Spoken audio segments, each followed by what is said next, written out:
the old pricing. But today's question I want to read because it's coming from Madison, and she is dreading a device-filled summer. She sees summer on the horizon, and she's already starting to anticipate how much, well, probably nagging and pleading she's going to need to do to get her kids off of devices and outside and enjoying what we like to think of as summer fun. So I'm going to read the question from Madison. She writes, "Summer is coming and I can already anticipate my kids wanting nothing but to sit on their devices all day. Without the structure the school year provides, there is just too much downtime.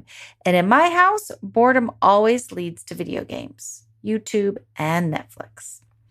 The problem is I have a love-hate relationship with their devices. I love that they can leave me alone. When they're on their devices, they stop complaining about being bored, they stop asking for snacks a zillion times, and they stop bickering and fighting with each other. Life is peaceful when devices are on. However, after they have been on their devices for too long, I start feeling guilty. I get annoyed and I start yelling at them to turn it off. I yell at them to go outside, to call a friend, something. They ignore me, so I threaten to chuck their iPad or cell phone out the window. It's not pretty.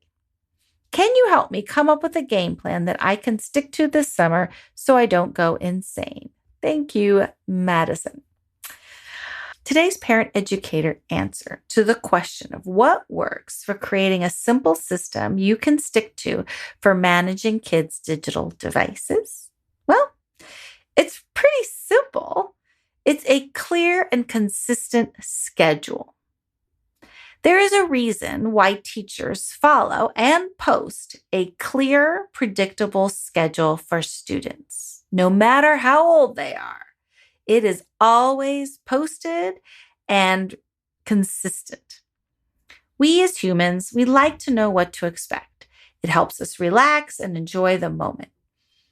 Now, in the beginning, when you start to set out a schedule, there's a lot of testing and pushing boundaries from kids, right? Because they wonder, like, do you really mean what you say? Are you going to stick to this? Or is there wiggle room? So when you first establish a schedule, whether it's in the classroom at the beginning of the school year or it's at the beginning of the summer from mom, expect to find some pushback, some resistance, right? But if you hold firm to your established boundaries, they will stop asking and they will simply obey the structure that you have created. Now, there's no right or wrong structure. Your schedule can look like no devices before noon, or internet access is only available between 12 and 2 and 7 and 9 p.m. Or free access all day except for the hours between 4 and 6 p.m. when we come together as a family. Or you get no more than 4 hours of playtime, but you get to choose when those 4 hours are.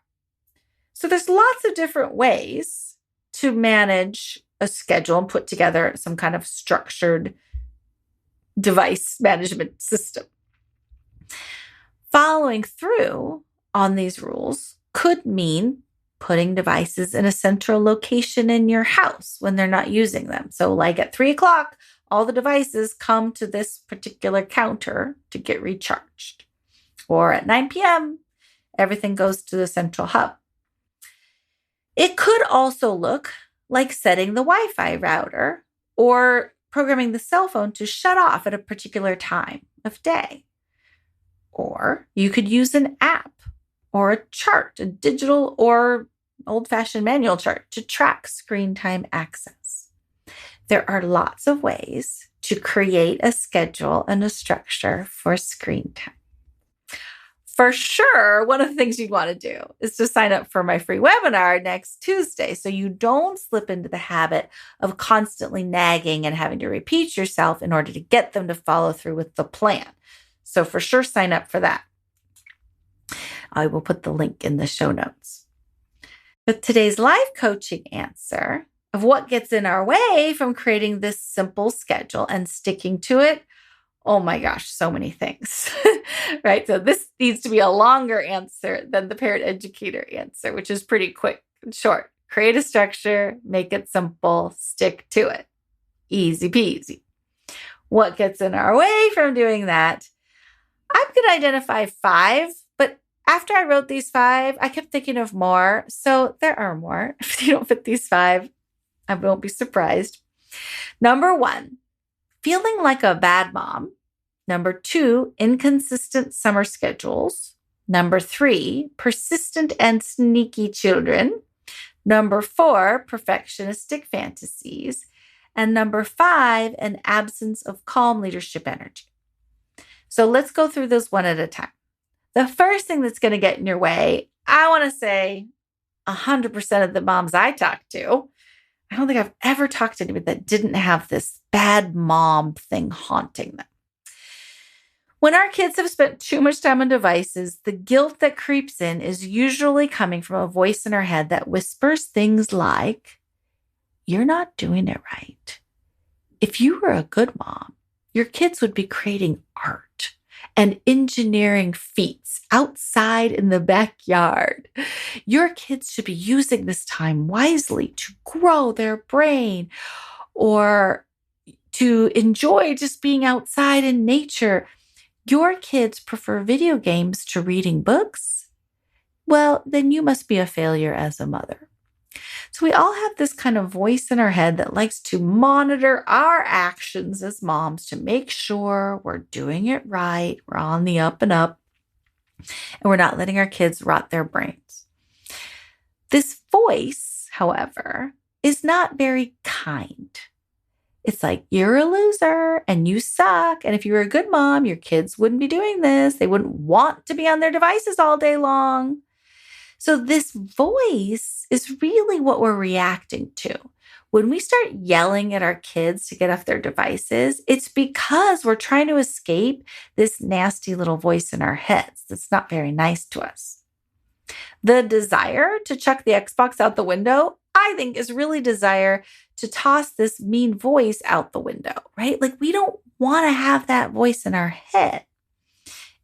We know we aren't failing as moms. We know we don't suck. We're not losers. We're working our butts off to do the right thing for our kids. So when this mean voice creeps in, we have the urge to kick it to the curb. But that doesn't work very well because what we end up doing is just yelling at our children instead. So instead, what we want to do is we want to hear this voice come in that says, "You're a terrible mom because your kids don't want to play outside and they're just sitting by themselves in their dark room all day. This is your fault." So we don't like that voice. And so we blame the kids. We get mad at them. We tell them to do something different so that we can feel different. So instead, what we need to do is we need to meet this voice with confident compassion. "Oh, hello there, my little inner critic. I understand that you think you are helping me by telling me that I suck. Your opinion is noted, but it is not welcome. I am not failing as a mom. This is a difficult situation that all moms are having to deal with. There's no rules and no precedents, and these darn video games are super addictive. So your opinion is heard, but it's not necessary. I'm going to send you away, go to Starbucks, get something to drink. I can get my kids off devices while still believing I'm a good mom. That I believe I am doing a fair enough job. I am super adequate. I'm not perfect, but I can handle this situation without you shaming me." Okay? So that's the voice tone that tends to work really well with these nasty critical voices. Don't pretend like it doesn't exist. Don't shove it away and try to kick it and be annoyed by it. Open your heart. Have compassion, understand it's trying to help, but then have some authority over it. Be confident. Be like, you are not welcome. I am a good mom and I can get my kids off devices. Thank you very much. Now go take a nap. Okay? So authority, calm confidence with this critical voice in our head that says we're bad mom. Okay, moving on to number 2, inconsistent summer schedules. that makes it really hard to have a consistent screen time.